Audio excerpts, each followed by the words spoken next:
പ്രിയപ്പെട്ട കൂട്ടുകാരെ, അക്ഷരപൂജയിലേക്ക് എല്ലാവർക്കും സ്വാഗതം. ഇന്ന് നമ്മൾ ബാല്യകാല സ്മരണകളുടെ അടുത്ത ഭാഗത്തിലേക്ക് കടക്കുകയാണ്.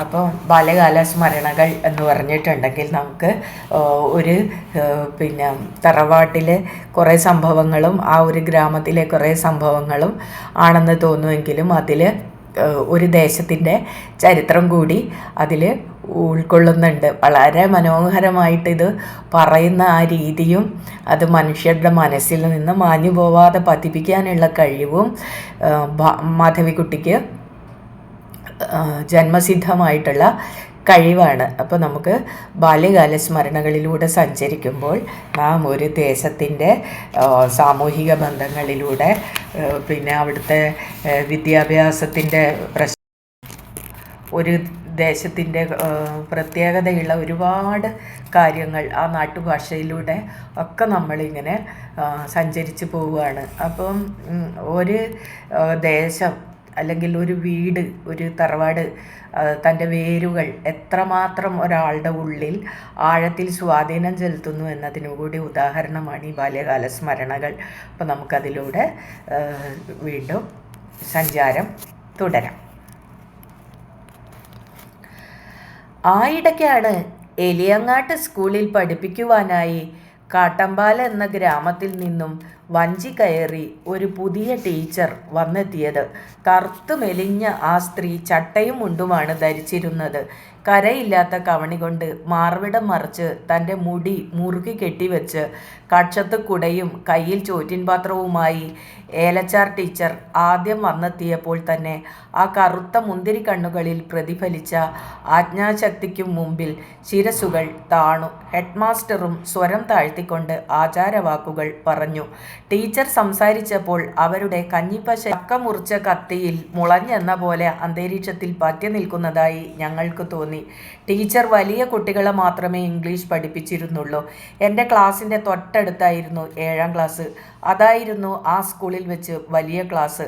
അതിൽ പഠിച്ചിരുന്നവരിൽ മുഖ്യർ ചട്ടമ്പിയായ ഗോവിന്ദക്കുറുപ്പ്, സുന്ദരിയായ ഹേമലത മുതലായവരായിരുന്നു.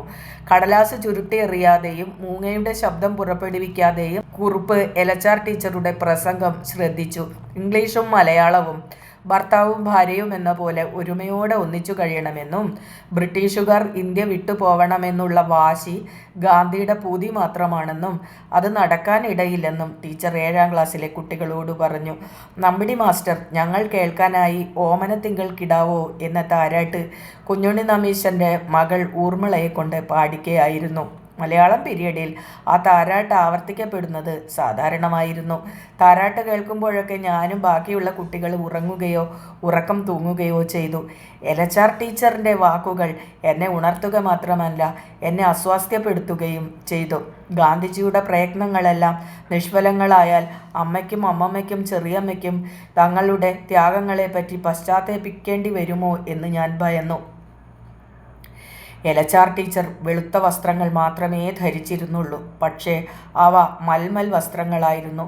ഖദറിനെപ്പറ്റി അവർ തെല്ലൊരവജ്ഞയോടെ മാത്രം സംസാരിച്ചു. വീട്ടിൽ ജോലിക്കാരുള്ളവർക്ക് ഖദറുടുക്കാൻ സാധിക്കൂ. ദിവസവും ഖദറ് മുക്കി തിരുമ്മി ഉണക്കാൻ എനിക്കെവിടെ സമയം കിട്ടിയാൽ തന്നെ അതിലുള്ള ആവതുമില്ല. ഖദറൊക്കെ പണക്കാർക്കേ പറ്റൂ, ടീച്ചർ പറഞ്ഞു. കേട്ടു നിന്ന കാർത്തിയായനി ടീച്ചർ ചിരിച്ചു. അവർക്കും ഖദറിനോട് യാതൊരു താല്പര്യവും ഉണ്ടായിരുന്നില്ല. ഹെഡ് മാസ്റ്റർ മാത്രം ഖദർദാരിയായി നിലകൊണ്ടു. അദ്ദേഹം സമയം കിട്ടുമ്പോൾ ചർക്ക തിരിച്ച് നൂൽക്കാറുണ്ടെന്നും അയൽക്കാർ പറഞ്ഞിരുന്നു. ടീച്ചറുടെ പഠിപ്പിക്കലിനുമുണ്ടായിരുന്നു ചില പ്രത്യേകതകൾ. നമ്മൾ ആരും ഇംഗ്ലീഷുകാരല്ല, അതുകൊണ്ട് എല്ലാ വാക്കും ഇംഗ്ലീഷിലാക്കി പറയാൻ നമുക്ക് കഴിയില്ല. ചിലപ്പോൾ ഇടയ്ക്കും തലയ്ക്കും ഓരോ മലയാള വാക്കും നമുക്ക് പറയേണ്ടി വരും. അതുകൊണ്ട് ഒരു കുഴപ്പമില്ല. Ottamthullal took place in the temple എന്ന് പറഞ്ഞാൽ ഒരു കുഴപ്പമില്ല. അല്ലാണ്ട് ഓട്ടംതുള്ളൽ എന്ന് പറയണതിന് പകരം റണ്ണിങ് ജമ്പിങ് എന്ന് പറഞ്ഞാൽ ശരിയാവില്ല. I was walking in the കുണ്ടനട വഴി when the elephant rushed at me, ഒരു വിദ്യാർത്ഥി ഉറക്കെ പറഞ്ഞു. കുട്ടികളുടെ ഒപ്പം ടീച്ചറും ചിരിച്ചു. പല്ലുകൾ വെളിപ്പെടുത്താൻ വൈമനസ്യം കാട്ടുന്ന ഒരു മന്ദഹാസം മന്ദഹസിക്കുമ്പോൾ ടീച്ചറുടെ ചെറിയ മുഖം ഒന്നുകൂടി ചെറുതായെന്ന് എനിക്ക് തോന്നി. ഇംഗ്ലീഷിനു പുറമെ അല്പസ്വല്പം തയ്യലും ടീച്ചർ പഠിപ്പിച്ചു. കൈലേസിൻ്റെ വക്കുകൾ തയ്ക്കാനും അതിൻ്റെ മൂലകളിൽ പനിനീർ പൂക്കളും തത്തകളും നിറമുള്ള നൂലുകളാൽ രചിക്കുവാനും അവർക്കറിയാമായിരുന്നു. ആ വർഷം പുന്നയൂർക്കുളത്തെ യുവതികളെല്ലാം പട്ടു കൈലേസുകൾ തങ്ങളുടെ ജാക്കറ്റിൻ്റെ അകത്തും അരയിലും നിക്ഷേപിക്കുവാൻ പഠിച്ചു. ചിലർ അതിൽ അത്തർ കുടഞ്ഞു മടക്കി ഇടത്തെ കൈയിൽ മുറുക്കി പിടിച്ചുകൊണ്ടു നടന്നു. ഒരു മൂലയിൽ മാത്രം തത്തയെ തയ്ച്ചു വെച്ച ഒരു പട്ടുതൂവാല ഞാൻ എൻ്റെ അമ്മമ്മയ്ക്ക് സമ്മാനിച്ചു. തത്തയ്ക്ക് കൊക്കുണ്ടായിരുന്നില്ല. കൊക്കുണ്ടാക്കാനുള്ള ചുവന്ന നൂൽ വാങ്ങിച്ചു തരാമെന്ന് അമ്മമ്മ പറഞ്ഞു. പക്ഷേ ശങ്കരൻ പൂഴിക്കള അങ്ങാടിയിൽ പോകുമ്പോഴൊക്കെ അമ്മമ്മ നൂലിൻ്റെ കാര്യം പറയാൻ മറന്നു. ഒടുവിൽ ഞാൻ തന്നെയാണ് ആ തത്തയ്ക്ക് കൊക്കു വേണ്ടെന്ന് തീരുമാനിച്ചത്. അമ്മമ്മ ആ തുവാലയിൽ ചെമ്പിൻ്റെ അനവധി മുക്കാലുകൾ അടക്കി വെച്ചു കെട്ടി. ഹൺഡ്ലി ആൻഡ് പാമർ എന്ന കമ്പനിക്കാരുടെ ഒരു ബിസ്ക്കറ്റ് പെട്ടിയിൽ അവർ അത് സൂക്ഷിച്ചു വെച്ചു. അമ്മമ്മയ്ക്ക് ഇഷ്ടമുള്ള ഭിക്ഷക്കാർ വന്നാൽ മാത്രം അവർ ഓരോരുത്തർക്ക് ഓരോ മുക്കാൽ വീതം എടുത്തു കൊടുത്തു. ഭിക്ഷക്കാർക്ക് സാധാരണയായി ഒരു ചെറിയ നാഴി അരി മാത്രമാണ് അമ്മമ്മ കൊടുത്തയച്ചിരുന്നത്. പക്ഷെ അനവധി കുട്ടികളുള്ള ചെട്ടിച്ചികൾ വരുമ്പോൾ അമ്മമ്മ അരിക്ക് പുറമെ തലയിൽ തേക്കാൻ വെളിച്ചെണ്ണയും 1-2 നാണ്യങ്ങളും സമ്മാനിച്ചു. തലമുടിയുടെ ഉള്ളിൽ ഒരു കണ്ണൻ ചിരട്ട വെക്കുന്ന ചെറുപ്പക്കാരിയോട് അമ്മമ്മയ്ക്ക് എന്നും അനുകമ്പയായിരുന്നു. അവളുടെ ഭർത്താവ് അവളെ ഉപേക്ഷിച്ച് എങ്ങോ പോയി കഴിഞ്ഞിരുന്നു. അവൾക്ക് ഒക്കത്തെ ഒരു ശിശുവും കൈകോർത്തു നടക്കുവാൻ മറ്റൊരു കുട്ടിയും ഉണ്ടായിരുന്നു. കൃഷ്ണമ്മയുടെ ചെട്ടിയുടെ വല്ല വിവരവും കിട്ടിയോ? അമ്മമ്മ ചോദിച്ചു. ഇല്ലമ്മ, പണ്ടാലക്കാരെ ചത്തു പോയിരിക്കും. ചെട്ടിച്ചി പുറുകുറുത്തു. ചെട്ടിച്ചി തൻ്റെ ഭർത്താവിനെ വിഷം കൊടുത്തു കൊന്നിരിക്കുമെന്ന് ശങ്കരൻ എന്നോട് പറഞ്ഞു. ഓളൊരു ഭദ്രകാളിയാ. വല്യമ്മയ്ക്ക് ഓളെ അറിയില്ല. കുട്ടിയുടെ പിച്ചളോടൻ കിണറ്റിൻകരേന്ന് ആരെ കൊണ്ടുപോയതെന്ന് കുട്ടിക്കറിയോ? കാക്ക കൊണ്ടുപോയി. നല്ല കാക്കയാ കാക്ക. കാക്കോൾക്ക് എന്തിനാ പിച്ചളപാത്രം? ഈ ചെട്ടിച്ചിയാ അതെടുത്തോണ്ട് ഓടിയത്. ഞാൻ കണ്ടുന്നേ. ഞാൻ അടുക്കളയിൽ നിന്ന് കണ്ടുന്നേ. ഞാൻ പുറത്തേക്ക് വന്നപ്പോഴേക്ക് ഓള് അതും കൊണ്ട് ഓടി. അശ്രീകരം. വല്യമ്മ എളുതരം കൊടുത്തിട്ടാ പറ്റിയൊക്കെ തോന്നിയാസം കാണിക്കണ്. ശങ്കരനെ അവളെ പിടിക്കായിരുന്നില്ലേ? എൻ്റെ ഓടം തട്ടിപ്പറിക്കായിരുന്നില്ലേ? ഞാൻ ശങ്കരനോട് ചോദിച്ചു. കുട്ടിയുടെ എണ്ണപ്പാത്രം കൊണ്ടുപോയ എന്താ ചെയ്തം? ശങ്കരൻ ചെവിക്ക് പിന്നിൽ തിരികെ വെച്ചിരുന്ന ബീഡി എടുത്ത് കത്തിച്ചു. അയാളുടെ വലത്തേക്കാൽ അടുപ്പിൻ തിണ്ണമേലായിരുന്നു. കത്തുന്ന ബീഡി ചുണ്ടിൽ നിന്നെടുത്ത് എൻ്റെ നേർക്ക് അയാൾ നീട്ടി. കുട്ടി കണ്ടുക, ഇതുമല ശങ്കരൻ്റെ ജീവൻ നിൽക്കണത് അറിയാ. ചായയിലും ചോറിലും കഞ്ഞിയിലും ഒന്നല്ല, ഇതില്ല. ഒരു ദിവസം 2 കെട്ട് ബീഡി ശങ്കരന് വേണം. ഇല്ലെങ്കിൽ എൻ്റെ ജീവാൻ പോവും. കുട്ടിക്ക് നിശണ്ട. ഞാനൊന്നും പറഞ്ഞില്ല. കുട്ടി ശങ്കരന് ഒരു ടവല് തുന്നി തരുവോ? വാക്കത്തൊക്കെ തത്തയും പൂവും തുന്നിയിട്ട് ഇക്ക് വീടി പൊതിയാനാ. പൊതിഞ്ഞിട്ട് കീശയിലിട്ട വല്യമ്മ കാണില്ലാലോ. കുട്ടി തുന്നി തരിക? ഇല്ല. കുട്ടിക്ക് ശങ്കരനെ കണ്ടൂടാ അല്ലേ? കുട്ടീനെ കഴിച്ചിട്ട ശങ്കരനെ ഈ വീട്ടിൽ ആരേ ഉള്ളൂ. അത് കുട്ടിക്ക് ഇഷ്ടണ്ട. ഞാൻ ചിരിച്ചു. ഈ വീട്ടിലൊന്നല്ല, നാട്ടിലും ഇല്ല ശങ്കരന് ഇത്ര ഇഷ്ടമായിട്ട് കുട്ടിയല്ലാണ്ടേ. ഞാൻ ടീച്ചറോട് പറയാം ശങ്കരനൊരു കൈലേസ് തരാൻ. അയ്യോ, ടീച്ചറോട് പറയണ്ട. ഇവിടെ വല്യമ്മ പറഞ്ഞാൽ ചീത്ത പറഞ്ഞ് കണ്ണുപൊട്ടിക്കും. കുട്ടി തുന്നി തന്നാൽ മതി കേട്ടോ. എനിക്ക് കൈലേസ് തുന്നാൻ സമയം കിട്ടില്ല. ഞാൻ ശങ്കരനോട് പറഞ്ഞു. എലിയങ്ങാട്ട് സ്കൂളിൽ ചേർന്നപ്പോൾ കുട്ടിക്ക് പവർ കൂടി. കുട്ടിക്ക് സമയമല്ലേ അല്ലേ? കുട്ടി എന്താ തുക്കിടി സൈപ്പ? ശങ്കരൻ എന്നെ തുക്കിടി സാഹിബെന്ന് വിളിച്ചുവെന്ന് ഞാൻ അമ്മമ്മയോട് പറഞ്ഞപ്പോൾ അവർ അയാളെ ശിക്ഷിക്കുന്നതിന് പകരം ഉറക്കെ ചിരിച്ചു. ശങ്കരൻ ഒരു നൊസനാ. അയാൾ പറയണതൊന്നും കാര്യമാക്കി എടുക്കണ്ട, അമ്മമ്മ പറഞ്ഞു. LHR ടീച്ചറുടെ ചെയ്തികൾ ഞാൻ എന്നും അമ്മമ്മയ്ക്ക് വിവരിച്ചു കൊടുത്തു. ടീച്ചർ ക്ലാസ്സിലിരുന്നു സംസാരിച്ചിരുന്ന 2 പെൺകുട്ടികളെ ബെഞ്ചിൽ കയറ്റി നിർത്തി. വിമാനം കാണാൻ പുറത്തോടിയ കുട്ടികളെ ഗെറ്റ് ഔട്ട് എന്ന് ഗർജിച്ച് ക്ലാസ്സിന് പുറത്താക്കി. ക്ലാസ്സിലേക്ക് പുഴുങ്ങിയ കോഴിമുട്ട കൊണ്ടുവന്ന കുറുപ്പിനെ കൊണ്ട് നിലത്തു വീണ തോടുകൾ പെറുക്കിയെടുപ്പിച്ചു. LHR ടീച്ചർ ജന്മന നേതാവായിരുന്നു. രാവിലെ പ്രാർത്ഥനയ്ക്ക് പോകുമ്പോൾ അവരാണ് ഏറ്റവും മുമ്പിൽ നടന്നിരുന്നത്. ബാക്കിയുള്ളവർ അവരെ അനുഗമിച്ചു. അവരുടെ കഞ്ഞിപ്പശ ചേർത്ത് അലക്കിയ വസ്ത്രങ്ങൾ കാറ്റടിക്കുമ്പോൾ തന്നെ തൊട്ടു പോവരുതെന്നു കരുതി നമ്പടി മാസ്റ്റർ ഒരു വാര ദൂരം വിട്ടു നടക്കുവാൻ ശ്രമിച്ചു. അദ്ദേഹം ശുദ്ധത്തിൽ വിശ്വസിച്ചു. രാവിലെ എലിയങ്ങാട്ട ചിറയിൽ മുങ്ങിക്കുളിച്ച് ക്ഷേത്രദർശനവും നടത്തി നെറ്റിയിൽ ചന്ദനവും കുങ്കുമവുമായിട്ടായിരുന്നു അദ്ദേഹത്തിൻ്റെ വരവ്. അദ്ദേഹത്തിൻ്റെ സ്വരത്തിനുമുണ്ടായിരുന്നു ഒരു എളിമ. നടത്തത്തിൽ പ്രകടമായ ആ വിനയം സ്വരത്തെയും ദുർബലമാക്കി. ഉച്ചാരണശുദ്ധിയില്ലാതിരുന്ന എൻ്റെ സംഭാഷണം നമ്പിടി മാസ്റ്ററെ അസ്വസ്ഥനാക്കി. കുട്ടി നാവ് അടിക്കാറില്ലേ? അദ്ദേഹം ചോദിച്ചു. ഞാനൊന്നും പറഞ്ഞില്ല. ക്ലാസ്സിലെ കുട്ടികൾ മുഴുവൻ എന്നെ നോക്കി ചിരിക്കുന്നതായി എനിക്ക് തോന്നി. കൽക്കത്തയിൽ താമസിക്കണവരൊന്നും നാവു അടിക്കില്ല എന്ന് ശപഥം ചെയ്തിട്ടുണ്ടാ? പവിഴമല്ലിപ്പൂക്കൾ മണ്ണിൽ വീഴുമ്പോൾ എന്ന പോലെ ഏറെക്കുറെ ശബ്ദരഹിതമായി നമ്പിടി മാസ്റ്റർ കുലുങ്ങി ചിരിച്ചു. അദ്ദേഹത്തിൻ്റെ ചിരി ഞങ്ങൾ കേട്ടില്ല. പക്ഷേ വായിൻ്റെ വിസ്താരവും ചുമലുകളുടെ കുലുക്കവും കണ്ടപ്പോൾ മാസ്റ്റർ ചിരിക്കുകയാണെന്ന് എനിക്ക് മനസ്സിലായി. ഒരു ഈർക്കിലെടുത്ത് നടുവില് കീറുക, എന്നിട്ട് നാക്ക് പുറത്തിട്ട് 5-6 തവണ വടിക്കുക. എന്നാ കുട്ടിക്ക് ഉച്ചാരണ ശുദ്ധി കിട്ടും. മലയാളവും സംസ്കൃതവും മ്ലേച്ഛന്മാരുടെ ഭാഷയല്ല കുട്ടിയെ. അയിത്തവും ശുദ്ധവും ഉള്ള നാവിനെ ഈ ഭാഷകൾ കൈകാര്യം ചെയ്യാനൊക്കൂ, മാസ്റ്റർ പറഞ്ഞു. ഇംഗ്ലീഷിൽ സംസാരിക്കുവാൻ അറിഞ്ഞതുകൊണ്ട് പുന്നയൂർക്കുളത്ത് യാതൊരു പ്രയോജനവുമില്ല എന്ന് ഞാൻ ദിവസം ചെല്ലും തോറും മനസ്സിലാക്കി. എനിക്ക് സംസാരിക്കാൻ അറിയില്ല എന്ന് നമ്പിടി മാഷ് പറഞ്ഞു. ഞാൻ അമ്മമ്മയെ അറിയിച്ചു. അമ്മമ്മ തൈര് കലക്കുന്നത് പെട്ടെന്ന് നിർത്തി. കമലയ്ക്ക് സംസാരിക്കാൻ അറിയാലോ, കമല നല്ല ഭംഗിയിൽ സംസാരിക്കുന്നുണ്ട്, അമ്മമ്മ പറഞ്ഞു. എനിക്ക് ഉച്ചാരണ ശുദ്ധി ഇല്ല എന്ന് പറഞ്ഞു. 7 വയസ്സായ ഒരു കുട്ടിക്ക് ഇതിലപ്പുറം ഉച്ചാരണ ശുദ്ധി എങ്ങനെയാ കിട്ടുക? കമല കൊഞ്ചി കൊഞ്ചി പറയണത് എനിക്ക് ഇഷ്ടാന്ന് മാഷോട് പറയൂ. ഈർക്കില കൊണ്ട് നാവ് അടിക്കാൻ പറഞ്ഞു. നാവ് അടിക്കണ സാധനം കൊണ്ട് നാവ് അടിക്കാറുണ്ടെന്ന് പറയായിരുന്നില്ലേ? എന്താ ഈ മാഷിക്ക് കുട്ടികളുടെ മനസ്സ് വേദനിപ്പിക്കണ? കമലയുടെ കാര്യം ഞാനാ നോക്കണ, മാഷല്ല. നാവ് അടിക്കണോ കുളിക്കണോ എന്നൊക്കെ ഞാൻ നോക്കിക്കോളാം. നമ്പിടി മാഷ് മലയാളം പഠിപ്പിച്ചോട്ടെ. അമ്മമ്മയുടെ മുഖം ചുവന്നു. അവർ കോപിക്കുമ്പോൾ അവരുടെ കാതുകളും മൂക്കിൻ്റെ കീഴ്വശവും കവിളുകളും തുടുക്കാറുണ്ടായിരുന്നു. ആള് തന്തപ്പുടിയാ, എന്നിട്ടും കുട്ടിയോളെ ഉപദ്രവിക്കാൻ നല്ല വേശ. ഇവിടുത്തെ കുട്ടിയെ നാവ് പഠിക്കാൻ അതിനീല നമ്പിടി പഠിപ്പിക്കണ്ട. ശങ്കരൻ പടിക്കലേക്ക് നോക്കി വിളിച്ചു പറഞ്ഞു. നമ്പിടി മാസ്റ്റർ പടിക്കൽ കൂടി നടക്കുന്നുണ്ടോ എന്ന് സംശയിച്ച് ഞാൻ നോക്കി. ആരും ആ വഴിയിൽ കൂടി അപ്പോൾ നടന്നിരുന്നില്ല. ശങ്കരൻ ആരോടാ മാഷെപ്പറ്റി പറയണ്? ഞാൻ ചോദിച്ചു. ആരോടാ പറയാ? ദൈവത്തിനോട് പറയാ. ഇവിടുത്തെ കുട്ടിയെ ഉപദ്രവിച്ച മാഷല്ല, 7 മാഷായാലും ശങ്കര അയാളെ പിടിച്ച് ചെപ്പക്കുറ്റിക്ക് ഒന്നു കൊടുക്കും. എനിക്ക് ആരെയും പേടിയില്ല കുട്ടിയെ, ശങ്കരൻ രോഷാകുലനായി പറഞ്ഞു. നമ്പിടി മാഷ അടിക്കണ്ട ശങ്കര. കുട്ടി അടിക്കണ്ട എന്ന് പറഞ്ഞാൽ ശങ്കര അടിക്കില്ല. കുട്ടിയുടെ ഇഷ്ടം ശങ്കരൻ്റെ ഇഷ്ടം, അയാൾ പറഞ്ഞു. അമ്മമ്മ പുഞ്ചിരി തൂകിക്കൊണ്ട് തൈര് വീണ്ടും കടഞ്ഞു തുടങ്ങി. എൻ്റെ കുട്ടിക്കാലത്ത് കുട്ടികളുടെ പല്ലുകൾ ഇളകി തുടങ്ങിയാൽ അവ പറിച്ചു കളയുക രക്ഷിതാക്കന്മാരുടെ കടമയായിരുന്നു. നാലപ്പാട്ട് പല്ലുപറിയിൽ വൈദഗ്ധ്യം നേടിയവർ അമ്മമ്മയും അമ്മാമനുമായിരുന്നു. എൻ്റെ ജ്യേഷ്ഠൻ്റെ പല്ലുകൾ സാവധാനത്തിൽ ഇളക്കി വലിച്ചു കളഞ്ഞത് അവർ 2 പേരുമായിരുന്നു. ജ്യേഷ്ഠൻ ഒരിക്കലെങ്കിലും പ്രതിഷേധിക്കുകയോ കരയുകയോ ഉണ്ടായില്ല. എൻ്റെ മുൻവശത്തെ പല്ലുകൾ ഇളകി തുടങ്ങിയപ്പോഴാണ് അവരെല്ലാവരും തോൽവി സമ്മതിച്ചത്. എൻ്റെ വായിൽ കൈയിടുവാൻ ഞാൻ ഒരിക്കലും ആരെയും അനുവദിച്ചില്ല. ഇളകിയ പല്ല് ഉറക്കത്തിൽ ഇറങ്ങിപ്പോകുമെന്ന് അമ്മമ്മ ഭയപ്പെട്ടു. അങ്ങനെ ഇരിക്കുമ്പോഴാണ് ഒരു ദിവസം അമ്മാമൻ എന്നെ ഉമ്മറത്തേക്ക് വിളിച്ചത്. അവിടെ തടിച്ച് യൂറോപ്യൻ രീതിയിൽ വസ്ത്രധാരണം ചെയ്ത ഒരു മധ്യവയസ്കൻ നിന്നിരുന്നു. ആമി ഡോക്ടർ ഇട്ടൂപ്പിനെ കണ്ടിട്ടില്ല? ഉവ്വോ, അമ്മാമൻ ചോദിച്ചു.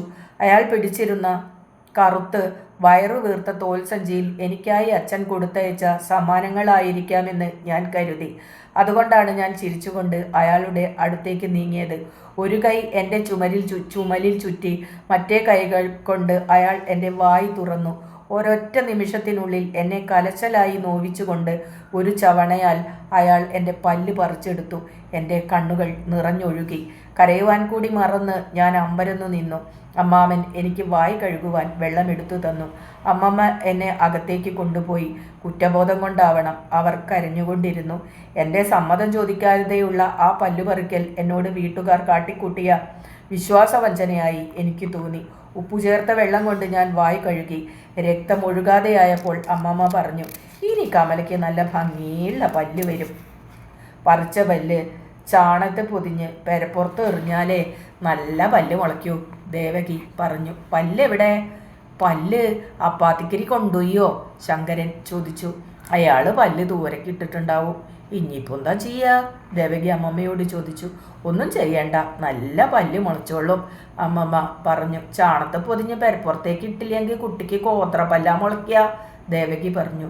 വിഡ്ഢിത്താൻ പറയരുത്, അമ്മമ്മ പറഞ്ഞു. എനിക്ക് കോത്രപ്പല്ല് വേണ്ട, ഞാൻ ഗദ്ഗതത്തോടെ പറഞ്ഞു. ആ പല്ല് ഞാൻ മുറ്റത്ത് തരട്ടെ, ദേവകി ചോദിച്ചു. അത് കാക്കൊണ്ടുപോയിട്ടുണ്ടാവും, ശങ്കരൻ പറഞ്ഞു. അയാൾ എൻ്റെ ദുഃഖം ഒരു നേരം പോക്കായി കാണുന്നുവെന്ന് എനിക്ക് തോന്നി. എനിക്ക് കോന്ത്രം പല്ല് വന്ന ഞാൻ എന്താ ചെയ്യുക? ഞാൻ അമ്മമ്മയോട് ചോദിച്ചു. കമലയ്ക്ക് നല്ല കൊച്ചരി പല്ല് വരും, പേടിക്കണ്ട. ഈ ദേവകി പറയണതൊന്നും വിശ്വസിക്കണ്ട, അമ്മമ്മ എന്നെ തഴുകിക്കൊണ്ട് പറഞ്ഞു. എൻ്റെ നാട്ടിൽ പറയണത് കേട്ടതാ. എൻ്റെ അടുത്ത കുട്ടികളുടെ പല്ല് ചാണത്തിൽ പൊതിഞ്ഞ് പെരപ്പുറത്ത് എറിയാറുണ്ട്. അതുകൊണ്ടായിരിക്കും എൻ്റെ അടുത്ത കുട്ടികളുടെ പല്ലിന് ഇത്ര ചെയ്യല്. ഞങ്ങളുടെ നാട്ടിൽ ആരും പല്ല് ചാണകത്തിൽ പൊതിയില്ല, ശങ്കരൻ പറഞ്ഞു. അതുകൊണ്ടായിരിക്കും നിങ്ങളുടെ പല്ല് കോന്ത്രം പല്ലായത്, ദേവകി പറഞ്ഞു. ഞാൻ ഉറക്കെ കരഞ്ഞു തുടങ്ങി. കോന്ത്രം പല്ലുകൾ കൊണ്ട് ഞാൻ സ്കൂളിൽ പോവില്ല, ഞാൻ പറഞ്ഞു. കമലയ്ക്ക് ഇത്ര ബുദ്ധിയില്ലേ? ഈ ദേവകി പറയണതൊക്കെ വിശ്വസിച്ചാൽ കമലയ്ക്ക് ഈ ലോകത്തിൽ ജീവിക്കാൻ കഴിയില്ലല്ലോ, അമ്മമ്മ പറഞ്ഞു. കുട്ടിയുടെ പല്ല് നന്നായിക്കോട്ടെ എന്ന് വിചാരിച്ചു, വേണ്ടെങ്കിൽ വേണ്ടക്ക് എന്താ ചെയ്തം, ദേവകി പുറപുറത്തു. ഈ വാദപ്രതിവാദം കേട്ടു നിന്ന വള്ളി ഒരു വെളുത്ത സാധനം എടുത്തുകൊണ്ടുവന്ന് അമ്മമ്മയ്ക്ക് നീട്ടി. ഇതാ ചെറിയ അമ്പരാട്ടര പല്ല്, പുളിയാറിലൻ്റെ ഇടയിൽ കിടന്നായിരുന്നു. അത് വെള്ളാരങ്കല്ല, ശങ്കരൻ പറഞ്ഞു. അല്ലല്ല കമളെ, പല്ല് തന്നെയാ. അതിൻ്റെ കടക്കിലെ ചോര കണ്ടില്ലേ? ചോരയൊന്നും അല്ല, അത് ചുവന്ന മണ്ണ. ഇങ്ങോട്ട് തരുമോ, ഞാൻ നോക്കട്ടെ. ദേവകി വള്ളിയുടെ വക്കൽ നിന്ന് അവശിഷ്ടം എടുത്ത് അതിനെ വളരെ നേരം സൂക്ഷിച്ചു നോക്കി. ഇത് വെള്ളാരങ്കല്ലല്ല, പല്ല് തന്നെയാ. പക്ഷെ കുട്ടിയുടെ പല്ലാന്ന് എനിക്ക് തോന്നണില്ല കേട്ടോ, വലിയ പട്ടികളുടെയും പല്ല അല്ലാന്നാ തോന്നണ്. അയ്യായി, അത് വലിച്ചെറിയോ, അമ്മമ്മ പറഞ്ഞു. അതെൻ്റെ പല്ല, ഞാൻ പറഞ്ഞു. ദേവകി അത് ചാണകത്തിൽ പൊതിഞ്ഞ് എന്തോ ജപിച്ചുകൊണ്ട് പുരപ്പുറത്തേക്ക് വലിച്ചെറിഞ്ഞു. അത് ഉരുണ്ടുവന്ന് ദേവകിയുടെ കാൽക്കൽ വീണു. മടങ്ങിയത് കണ്ടുവോ? നല്ല ലക്ഷണമല്ല ഈ മടങ്ങണത്. കുട്ടിക്ക് നല്ല പല്ല് മുളക്കില്ല എന്ന് എനിക്ക് സംശയം. വിഡ്ഢിത്തം പറഞ്ഞിട്ട് കുട്ടിയെ പേടിപ്പിക്കണ്ട, അമ്മമ്മ പറഞ്ഞു. കോന്ത്രം പല്ല് കിട്ടിയാൽ ഞാൻ പോവില്ല കൽക്കത്തയ്ക്ക്, ഞാൻ പറഞ്ഞു. കോന്ത്രം പല്ല് കിട്ടിയില്ലെങ്കിലും കമല കൽക്കത്തയ്ക്ക് പോകണ്ട, അമ്മമ്മ പറഞ്ഞു. എനിക്ക് ഭംഗിയില്ല എന്നല്ലേ ചിലവരുടെ വിചാരം. ഭംഗിയുള്ളവരെ ഉണ്ടാവും, ശങ്കരൻ ദേവകിയെ നോക്കി പറഞ്ഞു. എന്നോട് തോന്നിയാസം പറഞ്ഞുണ്ടല്ലോ, ഞാൻ ഇത് കേട്ട് നിൽക്കൂല കേട്ടോ, ദേവകി പറഞ്ഞു. വിളയണ്ട ദേവകി അമ്മേ, ഏറെ വിളയണ്ട, വെപ്പുകാരൻ അവജ്ഞയോടെ പറഞ്ഞു. എന്നിട്ട് മാവിൻ്റെ ചുവട്ടിൽ തറച്ചു വെച്ച കുറ്റിയിൽ തേങ്ങകൾ ഓരോന്നായി പുളിച്ചു തുടങ്ങി. വേലക്കാരി കരഞ്ഞു തുടങ്ങി. ഇവറ്റയ്ക്ക് എപ്പോഴും തല്ലുകൂടാനേ സമയമുള്ളൂ, അമ്മമ്മ പറഞ്ഞു. ദേവകിയുടെ ശത്രുവാണോ ശങ്കരൻ, ഞാൻ ചോദിച്ചു. ആ ചോദ്യത്തിന് ആരും ഉത്തരം പറഞ്ഞില്ല. ദേവകിക്ക് ശങ്കരനോട് ദേഷ്യമാണോ, ഞാൻ ചോദിച്ചു. ദേവകി തൻ്റെ മൂക്ക് മുണ്ടിൻ്റെ കോന്തലയാൽ തുടച്ച് കരഞ്ഞു ചുവന്ന കണ്ണുകളോടെ ശങ്കരനെ നോക്കിക്കൊണ്ട് കോലായിലെ തൂണും ചാരി നിന്നു. എൻ്റെ അച്ഛൻ ഒരിക്കൽ കൽക്കത്തയിൽ നിന്ന് വന്നപ്പോൾ എൻ്റെ തലമുടിയുടെ പ്രാകൃതമായ വളർച്ച കണ്ട് കോപിച്ചു. കാഴ്ചയിൽ ഞാനൊരു ശുദ്ധ കൺട്രിയായി മാറിയിരിക്കുന്നു എന്ന് അദ്ദേഹം അഭിപ്രായപ്പെട്ടു. നാളെ തന്നെ ആ ചാത്തൂനെ വിളിച്ച് ഇവളുടെ തലമുടി മുറിക്കണം. അച്ഛൻ്റെ വാക്കുകൾ കേട്ടപ്പോൾ അമ്മമ്മയുടെ വിളർത്ത മുഖം ഒന്നുകൂടി വിളറി. അച്ഛനെ ഒരു കാര്യത്തിലും എതിർക്കുവാൻ അവർക്ക് ധൈര്യമുണ്ടായിരുന്നില്ല. ഇവളെ ഈ രൂപത്തിൽ കൽക്കത്തയിലെ സ്കൂളിൽ ചേർക്കാൻ വയ്യ. മുടി ബോബ് ചെയ്തിട്ട് അവിടെ സ്കൂളിൽ ചേർക്കാം, അച്ഛൻ തുടർന്നു. ഏകദേശം 2 വർഷത്തോളം അമ്മമ്മയുടെ പരിചരണയിൽ വളരുകയായിരുന്നു ഞാൻ. ദിവസേന എൻ്റെ തലയിൽ തേങ്ങ വെന്ത വെളിച്ചെണ്ണ തേച്ചു തിരുമ്മി ചെറുപയർ പൊടി കൊണ്ട് മെഴുക്ക് കളഞ്ഞ് മുടി തുവർത്തി ചീകി ഒതുക്കി അമ്മമ്മ കൃതാർത്ഥത നേടിയിരുന്ന കാലം. പിറ്റേ ദിവസം രാവിലെ ചാത്തു ഹാജരായി. അച്ഛൻ്റെ മുടി മുറിക്കുവാൻ അയാൾക്ക് സന്തോഷമായിരുന്നു. കാരണം താൻ കൽക്കത്തയിലേക്ക് പോയതിനു ശേഷം പുന്നയൂർകുളത്ത് നടന്ന സംഭവങ്ങളെപ്പറ്റി അച്ഛൻ ചാത്തുവിനോട് ചോദിക്കുമായിരുന്നു. മാത്രമല്ല, മുടി മുറിച്ചതിന് അവർ കൊടുക്കുന്നതിൻ്റെ 10 ഇരട്ടി കൈമടക്കായി സമ്മാനിക്കുകയും ചെയ്തു. ഇവിടുന്ന് ഇനിയും കൽക്കത്തയെ പോണത് എന്തിനാ? ഇവിടെ ബോംബ് വീണു എന്നല്ലേ ഇവിടെ എല്ലാവരും പറയണ്, ചാത്തു പറഞ്ഞു. ബോംബ് വീണിട്ടില്ല, വീഴാണെങ്കിൽ വീഴട്ടെ, യുദ്ധം പേടിച്ച് നാട്ടിൽ ഒളിച്ചിരിക്കാൻ പറ്റുക, അച്ഛൻ പൊട്ടിച്ചിരിച്ചുകൊണ്ട് ചോദിച്ചു. വല്ലാത്ത ധൈര്യം, ചാത്തു തല കുലുക്കിക്കൊണ്ട് പറഞ്ഞു. അച്ഛൻ സന്തുഷ്ടനായി. ചാത്തുവിന് ക്ഷൗരക്കട തുടങ്ങുവാൻ ഏകദേശം എത്ര രൂപ വേണ്ടി വരുമെന്ന് അച്ഛൻ അയാളോട് ചോദിച്ചു. ചാത്തു ക്ഷൗരക്കത്തി ചെവിക്കു പിന്നിൽ വിശ്രമിപ്പിച്ചു. തൻ്റെ തല ചൊറിഞ്ഞു. നിശല്ലേ മാനെ, ചാത്തുവിനെ അങ്ങനത്തെ കണക്കൊന്നും പിടികിട്ടില്ല. ചാത്തു ആലോചിച്ച് പറഞ്ഞാൽ മതി. ഞാൻ ഇനിയത്തെ മാസം 4-ാം തീയതി വരെ ഇവിടെ ഉണ്ടാവും. നല്ലവണ്ണം ആലോചിച്ചു പറഞ്ഞാൽ മതി. പണം ഞാൻ തരാം. ചാത്തുവിൻ്റെ പുഞ്ചിരി കണ്ണഞ്ചിപ്പിക്കുന്നതായി മാറി. വായിലെ ചുവന്ന മിശ്രിതം അയാൾ ഒരു തെങ്ങിൻ്റെ കടയ്ക്കൽ തുപ്പിക്കളഞ്ഞു. ആനന്ദാധിക്യം കൊണ്ടാവാം ഈ രംഗത്തിൻ്റെ സാക്ഷിയായി പുളി ഉണക്കുന്ന പരമ്പിൽ തത്തിക്കളിച്ചിരുന്ന കാക്കകളെ അയാൾ കൈകൾ വീശി പറപ്പിക്കുകയും ചെയ്തു. ഫോ കാക്കേ! കക്ഷത്തിലും മുടിയിലും തുന്നൽ വിട്ടു തുടങ്ങിയ ഒരു തുണിപ്പാവാടയുടെ ജീവസറ്റ ചലനങ്ങളായിരുന്നു ചാത്തുവിന്. നീണ്ട കൈകാലുകളെ സ്വയം നിയന്ത്രിക്കുവാൻ അയാൾക്ക് വിഷമമുള്ളതായി എനിക്ക് തോന്നി. എൻ്റെ മുടി ബോബ് ചെയ്യണമെന്ന് അച്ഛൻ ചാത്തുവിനോട് പറഞ്ഞു. ഇപ്പോൾ കൽക്കത്തയിലെ പെൺകുട്ടികൾക്ക് അതാണ് പരിഷ്കാരം. അച്ഛൻ തുടർന്നു. ചാത്തുവിന് ബോബ് ചെയ്യാൻ അറിയോ? ചുമല് തൊടാൻ പാടില്ല. ഏകദേശം 2-3 ഇഞ്ച് നീളം വെച്ച് ബാക്കിയൊക്കെ വെട്ടിക്കളയുക. എന്നെ കസേരയിലിരുത്തി എൻ്റെ കഴുത്തിന് കീഴ്പോട്ട് ഒരു കിടക്ക വിരി കൊണ്ട് അച്ഛൻ പുതപ്പിച്ചു. ചാത്തു പഴകിക്കറുത്ത കത്തിരി പൂഴിമണ്ണിൽ 5-6 തവണ ചലിപ്പിച്ചു. മൂർച്ച കൂട്ടാനാ, അയാൾ പറഞ്ഞു. അമ്മമ്മയുടെ വിളർത്ത മുഖം ജനലിൽ നിന്ന് പെട്ടെന്ന് അപ്രത്യക്ഷമായി. ഉണ്ടല്ലോ ഒരു സായിപ്പ്, അയാളുടെ ഭാര്യ നമ്മുടെ നാട്ടാരിയാ. സായിപ്പിനെ കെട്ടിയപ്പോൾ അത് മുടി മുറിച്ച് മദാമയായി. അതിൻ്റെ മുടി ഈ ചാത്തുവാ മുറിച്ചത്. പെണ്ണുങ്ങളുടെ മുടി ബോംബ് ചെയ്യാ ഈ ചാത്തൂനെന്നറിയാം. മനെ കനത്ത മുടിച്ചുരുളുകൾ എൻ്റെ ചുറ്റും നിലം പതിച്ചുകൊണ്ടിരുന്നു. നമ്മുടെ സിറികൾക്ക് കാലുമലി ഇത്തിരീശ രോമം കാണില്ലേ? മാതാമ്മമാരുടെ കാലിൽ കാണില്ല. അവറ്റ ദിവസം കാലുമല് കത്തിയെടുത്ത് വടിക്കൂത്രേ. നമ്മുടെ അപ്പുണ്ണില്ലേ മനെ പേരണ്ടിരിക്കാരൻ ആ പിത്തക്കുറി ഓര് പറഞ്ഞതാ. ഓൻ കോഴിക്കോട് ഒരു സായിപ്പിൻ്റെ വീട്ടിൽ ജോലിക്ക് നിന്നിരുന്നു. തോട്ടക്കാരനായിരുന്നു. ഓനെ മരിക്കി വെച്ച മദാമ അപ്പുണ്ണിയെന്ന് വിളിക്കില്ല, കാട്ടുനായർന്നാ വിളിക്കുക. ഓൻ നായരാന്ന് മദാമ വിചാരിച്ചിട്ടുണ്ടാവും. ഓൻ്റെ നിറം കണ്ടിട്ടേ ഓൻ നായരാന്ന് വിചാരിച്ചിട്ടുണ്ടാവും. ഓൻ തന്തല്ലിയാണ്ടേ പറഞ്ഞതല്ലേ, അതുകൊണ്ടാ ഓൻ ഇത്ര വെളുത്തത്. അതുണ്ടോ മദാമയ്ക്ക് അറിയണു. എൻ്റെ അമ്മ കൂത്തിച്ചേർന്നെന്ന് ആരും പറഞ്ഞുകൊണ്ട് നടക്കില്ലല്ലോ. അതുകൊണ്ട് ആ പുണ്ണി ഒന്നും മിണ്ടിയിരുന്നില്ല. കാട്ടുനായർ കംന്ന് പറയൂത്രേ ഓനോട് അടുത്ത് ചെല്ലാൻ. കാട്ടുനായർ കോന്ന് അത്രേ പറയാ ഓനോട് പോയിക്കോളാൻ. ഓന് പഠിച്ചു മദാമയുടെ ഭാഷ. ഏത് നമ്മുടെ അപ്പുണ്ണിയേ? ഓന് നല്ല ബുദ്ധിയുണ്ട്. പെരുണ്ടിരി വല്ല പ്രമാണിയുടെ സന്താനാവും, അല്ലെങ്കിൽ വല്ല മേസ്റ്ററുടെ, ആർക്കറിയാം. ഏതായാലും ഓൻ പറഞ്ഞിട്ടാ ചാത്തു പറഞ്ഞത്. മദാമാള് ദിവസവും കാല് പഠിക്കൂന്ന്. അത്രയല്ല, അവരുടെ കാല് ഇങ്ങനെ തിളങ്ങണ്. ഇവിടുന്ന് കൽക്കത്തയിൽ കുറേ എണ്ണത്തിനെ കെട്ടിട്ടുണ്ടാവും. അച്ഛൻ ചൂരക്കസാലയിൽ ഇരുന്ന് ഉറക്കെ പൊട്ടിച്ചിരിച്ചു. അമ്മാമ്മയുടെ മുഖം വീണ്ടും തെക്കേയറയുടെ ജനവാതിൽക്കൽ പ്രത്യക്ഷപ്പെട്ടു. എൻ്റെ പുതിയ രൂപം തനിക്കിഷ്ടപ്പെട്ടുവെന്ന് അച്ഛൻ പറഞ്ഞു. അകത്ത് ജോലിയെടുത്തിരുന്ന അമ്മയെ അച്ഛൻ പുറത്തേക്ക് വിളിച്ചു വരുത്തി. നോക്കൂ കുട്ടിയെ, ഇപ്പോൾ ആമിയെ കണ്ടാൽ എങ്ങനെ ഇരിക്കുന്നു? അമ്മ മന്ദഹസിച്ചതല്ലാതെ മറുപടി പറഞ്ഞില്ല. അമ്മമ്മയുടെ കണ്ണുകൾ കലങ്ങിയിരുന്നു. അവർ എന്നെ കുളിപ്പിക്കുവാൻ കുളത്തിലേക്ക് കൊണ്ടുപോയി. നിശബ്ദയായി എന്നെ കുളിപ്പിക്കുകയും ചെയ്തു. എൻ്റെ ഭംഗിയൊക്കെ പോയോ? ഞാൻ ചോദിച്ചു. അമ്മമ്മ മറുപടി പറഞ്ഞില്ല. എൻ്റെ 7ാം പിറന്നാളിൻ്റെ സദ്യ കഴിഞ്ഞ് എല്ലാവരും ഉറങ്ങുവാനായി മുകളിൽ പോയപ്പോഴാണ് ചേറപ്പൻ എന്ന് പിന്നീട് അറിയപ്പെട്ട വളക്കാരൻ ആദ്യമായി നാലപ്പാട്ട് കിഴക്കേ മുറ്റത്ത് പ്രത്യക്ഷപ്പെട്ടത്. ഗുരുവായൂർ ഏകാദശി കഴിഞ്ഞ് സ്വഗ്രഹങ്ങളിലേക്ക് മടങ്ങാറുള്ള വളച്ചെട്ടികൾ തങ്ങളുടെ മരപ്പെട്ടികളുമായി കൊല്ലത്തിൽ ഒരിക്കൽ ആ വഴി വരാറുണ്ടായിരുന്നു.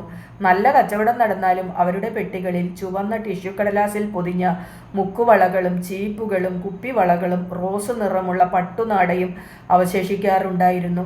പക്ഷേ പുതിയ വളക്കാരൻ്റെ കാർഡ്ബോർഡ് പെട്ടിയിൽ പൊട്ടലുള്ള കുപ്പിവളകളും ചില പ്ലാസ്റ്റിക് വളകളും മെഴുക്ക് വീണ ഒരു പൊതിയും മാത്രമേ ഞാൻ കാണുകയുണ്ടായുള്ളൂ. താൻ ആരടോ വേലി പൊളിച്ച് അകത്ത് കിടക്കാൻ? വെപ്പുകാരൻ പത്തായത്തിന്മേൽ എഴുന്നേറ്റിരുന്നു കൊണ്ട് ചോദിച്ചു. വേലി പൊളിഞ്ഞു കണ്ടു, അതോട്ട് കയറിയതാ. ഇക്കൊല്ലം ഇവിടെ വേലി കെട്ടിച്ചിട്ടില്ല എന്ന് വഴി കൂടി പോണവരൊക്കെ പൂമോത്ത് കയറണ. ഞാൻ പോവാൻ നായരെ, ഈ കുട്ടീനെ കണ്ടപ്പോൾ കയറിയതാ. എൻ്റെ പേര് ചേറപ്പന്നാ, ഞാൻ ചാലിശ്ശേരിന്നാ വരണ്. കുട്ടിക്ക് ഡബ്ബർ വള വേണമെങ്കിൽ എൻ്റെ വെട്ടിയിലുണ്ട്. താനിക്ക് വല്ല നോസുണ്ടോ? വെട്ടത്തെ കുട്ടിക്ക് ഇടാൻ തൻ്റെ ഡബ്ബർ വളയെ കിട്ടുള്ളൂ. ഇതാരുടെ കുട്ടിയാന്നാ തൻ്റെ വിചാരം? താ VN നായർ എന്നൊരാളെ കേട്ടിട്ടില്ല തോന്നണല്ലോ. താൻ ഏത് പട്ടിക്കാടുന്നാ കെട്ടി എഴുന്നള്ളിയത്? VN നായരെ കേൾക്കാത്ത മനുഷ്യരുണ്ടായി ഭൂമിയിൽ? ഞാൻ കേട്ടിട്ടില്ല. നിങ്ങളെന്തിനാ നിശ്ചയിക്കണ് നായരെ? ചേരപ്പൻ ഇറയത്തിയിരുന്ന് ഒരു ബീഡി എടുത്ത് കത്തിച്ചു. വീടി വേണോ നായരെ? അയാൾ ചോദിച്ചു. വീടി വലിയൊന്നും നിൽക്കില്ല, കുറച്ച് പുകല തിന്നു. മുറുക്ക് 2 കൊല്ലായി ശീലായിട്ട്. അത് നിങ്ങളുടെ തൊള്ള കണ്ടപ്പോഴേ മനസ്സിലായി, വളക്കാരൻ പറഞ്ഞു. ആ പ്രസ്താവന വെപ്പുകാരന് രുചിച്ചില്ല. അയാൾ പെട്ടെന്ന് എഴുന്നേറ്റ് ഗർജിച്ചു. എണീക്കടോ, കോലായി കയറിയിരിക്കണു. കണ്ട പട്ടിക്കാട്ടിന്ന് വരണ നസ്രാണികൾക്ക് കുത്തിയിരിക്കാനുള്ളതല്ല നാലപ്പാട്ട കോലായ. പോയാട്ട ഇവിടുന്ന്. എന്താ ഞാൻ ഇരുന്നാ നിങ്ങൾക്ക് അയിത്താവോ? നസ്രാണികൾക്ക് അയിത്തല്ലടോ നായരെ. നസ്രാണി തൊട്ടാ പുണ്യാഹം തളിക്കണ പോലെയാ. ആ കോരം കൊടുത്ത അമ്പലത്തിൽ പൂജ ചെയ്യണ ഒരു പഹയനില്ലേ കറുത്തിട്ട്, ഒരു വടൂര നമ്പൂരി. ആ നമ്പൂരി എന്നോട് പറഞ്ഞതാ നസ്രാണികൾക്ക് അയിത്തല്ലാന്ന്. അയിത്തല്ലായിരിക്കാം, എന്നാലും തന്നെ ശൂരടിക്കണു. കുട്ടിയുടെ അടുത്തിരിക്കണ്ട, വല്യമ്മ ഉണർന്നു വന്ന ചീത്ത പറഞ്ഞ് കണ്ണുപൊട്ടിക്കും. ചേരപ്പൻ പെട്ടിയിലുള്ള പൊതി അഴിച്ച് ഒരു പിടിച്ചോറ് ധൃതിയിൽ വായിലിട്ടു. വെളിച്ചെണ്ണ പറഞ്ഞ ചോറ, ഒരയിലെ മുളക് തേച്ച് വറുത്തതാ, എൻ്റെ പെങ്ങള് തന്നതാ. എന്തേതാൻ പറഞ്ഞത്? അയിലയോ? എൻ്റെ പുന്നേക്കാവിലെ ഭഗവതി, ഇവിടെ ഉള്ളവരറിഞ്ഞാ എന്നെയും കൂടി പുറത്താക്കൂലോ. ഇവിടെ ഇനി പുണ്യാഹം തളിക്കേണ്ടി വരൂലോ. വെപ്പുകാരൻ 2 കൈകളും തലയിൽ വെച്ച് കണ്ണുകൾ ഉരുട്ടി വളക്കാരനെ പ്രദക്ഷിണം വെച്ചു. അയാളുടെ ശബ്ദം ഉച്ചത്തിലായി. ഇറങ്ങിപ്പോണ്ടോ? ഇല്ലേ, ഇക്ക് 2-1 ഇപ്പോൾ അറിയണം. ഞാൻ പോവാടോ നായരെ. 4 വള വിറ്റാ ഞാൻ പോവാ. ഇന്ന് കച്ചവടം ഉണ്ടായിട്ടില്ല. 2 എണ്ണയുടെ കാശില്ലാതെ ഞാൻ കുടുംബത്തേക്ക് പോവില്ല. ഇവിടെ ആരാ തൻ്റെ വള വാങ്ങാൻ? ഇവിടെ ആകെ ഉള്ളത് 3 മുത്തശ്ശിയോളാ, പിന്നെ ഈ കുട്ടിയുടെ കയ്യിൽ തൻ്റെ പീറവള ഇടിച്ചാൽ ചോദിക്കാൻ ആരുമില്ലാന്ന് വിചാരിച്ചോ? കുട്ടിക്ക് ഡബ്ബർ വള വേണോ? ചേരപ്പൻ ചിരിച്ചുകൊണ്ട് ചോദിച്ചു. ഞാൻ തലകുലുക്കി. പാർശ്വങ്ങളിൽ വരകളുള്ള മത്സ്യങ്ങളെ ഓർമ്മിപ്പിക്കുന്ന വളകൾ അയാൾ എനിക്കു നീട്ടി. കുട്ടിക്ക് എത്ര വള വേണം? എനിക്ക് ഓരോ കയ്യിലും 10 വള വേണം. 10 വള ഈ ചേരപ്പൻ്റെ കയ്യിലില്ലല്ലോ മോളെ. 6 വള തരാം, പോരെ? 3 തന്നാൽ മതി കേട്ടാ. ഇക്കും വേണം 4 ഡബ്ബർ വള, വേലക്കാരി പറഞ്ഞു. നിങ്ങളുടെ കയ്യിന് പാകത്തിന് ഇപ്പോൾ ഇല്ല, ഇനിയത്തെ മാസം കൊണ്ടുവരാം. ശീമപ്പോർക്ക് പോലെ തടിക്കുമ്പോൾ ഓർക്കണം, വള ആ സൈസിന് കിട്ടില്ലാന്ന്. വെള്ളച്ചോറുണ്ടണ്ട. എൻ്റെ ഗുരുവായൂരപ്പ, എന്നെ പിന്നെയും പ്രാവിയിലോ. നാളെ എണീറ്റ് നടക്കാൻ സാധിക്കില്ല. ഈ നായർക്ക് കരിങ്കണ്ണുണ്ടാ? ചേരപ്പൻ ചോദിച്ചു. വെപ്പുകാരൻ ഉറക്കെ ചിരിച്ചു. തൻ്റെ പെങ്ങൾക്കായിരിക്കും കരിങ്കണ്ണ്.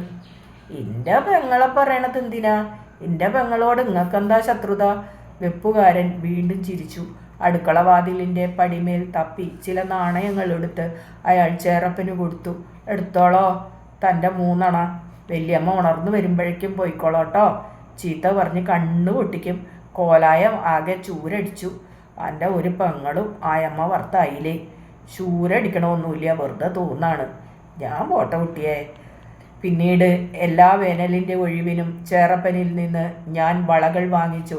1975 മധ്യവയസ്കയായ ഒരു വീട്ടമ്മയുടെ രൂപത്തിൽ ഞാൻ നാട്ടിലെത്തിയപ്പോൾ ചേരപ്പൻ ആ വഴിയെ വന്നു.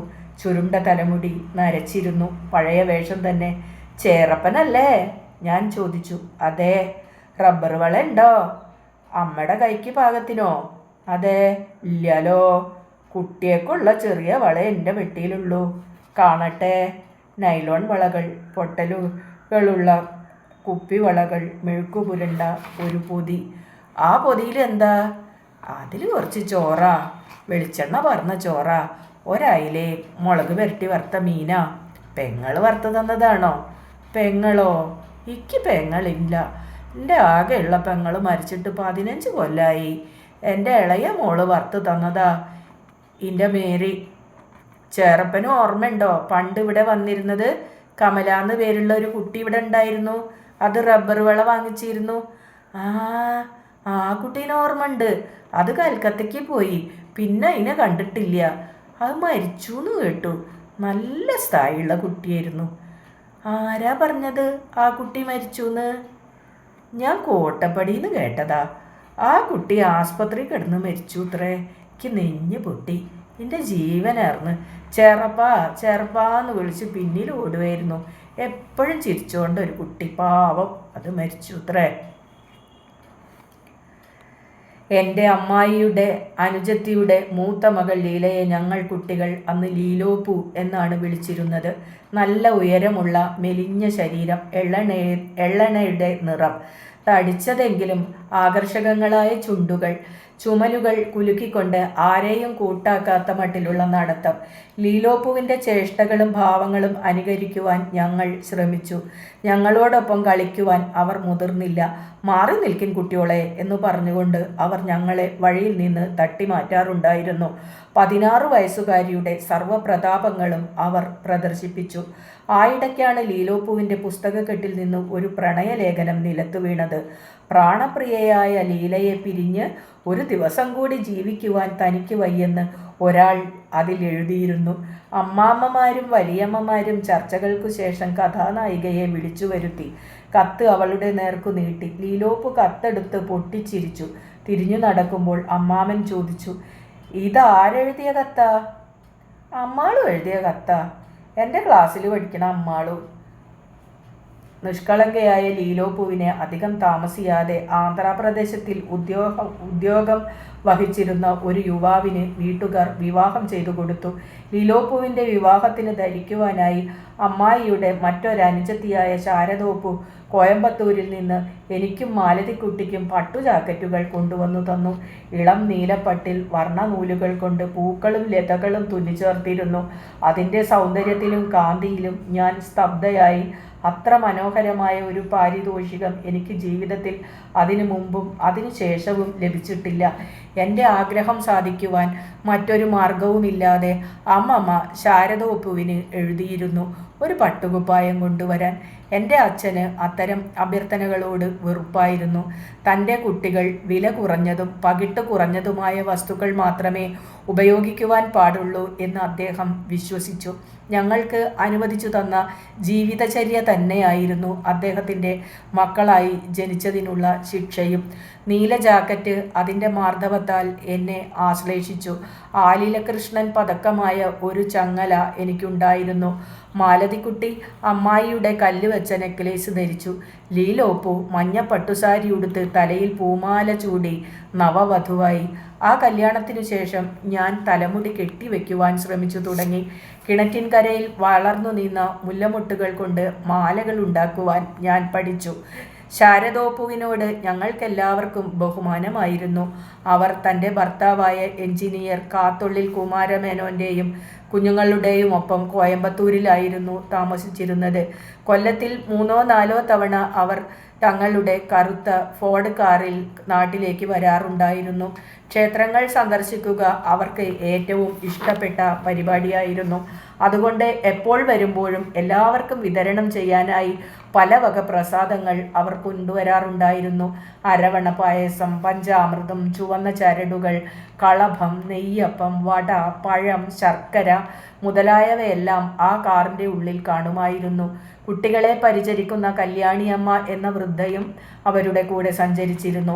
ആ വൃദ്ധയുടെ സ്വരം കർക്കശമായിരുന്നു. അവരുടെ സംഭാഷണം ശകാരമാണെന്ന് തെറ്റിദ്ധരിച്ച് ഞാൻ പലപ്പോഴും രംഗം വിട്ട് നാലപ്പാടേക്ക് ഓടിയിട്ടുണ്ട്. ശാരദോപ്പുവിൻ്റെ കൂടെ അന്നൊക്കെ 3 കുട്ടികളുണ്ടായിരുന്നു. കൃഷ്ണകുമാരി, റോജി എന്ന രാജരാജേശ്വരി, പിന്നെ വിജയനും. റോജിക്ക് അന്ന് മുൻവശത്തെ പല്ല് പോയ സമയമായിരുന്നു. അവളുടെ പുഞ്ചിരിയുടെ വശ്യത ഇന്നും ഞാൻ മറന്നിട്ടില്ല. ഒരു തവണ ശാരദോപ്പു നാട്ടിൽ വന്നപ്പോൾ റോജി കൂടെയുണ്ടായിരുന്നില്ല. ആ കുട്ടി മരിച്ചുപോയി എന്ന് അമ്മമ്മ നാലപ്പാട്ട് 5-ാം പുരയിൽ വെച്ച് താഴ്ന്ന സ്വരത്തിൽ പറഞ്ഞു. റോജി സ്വർഗത്തിലേക്ക് പോയോ? ഞാൻ അമ്മമ്മയോട് ചോദിച്ചു. അമ്മമ്മ തല കുലുക്കി. റോജിക്ക് സ്വർഗത്തിലേക്കുള്ള വഴി ആരാണ് കാണിച്ചു കൊടുത്തത് എന്നു ഞാൻ ചോദിച്ചു.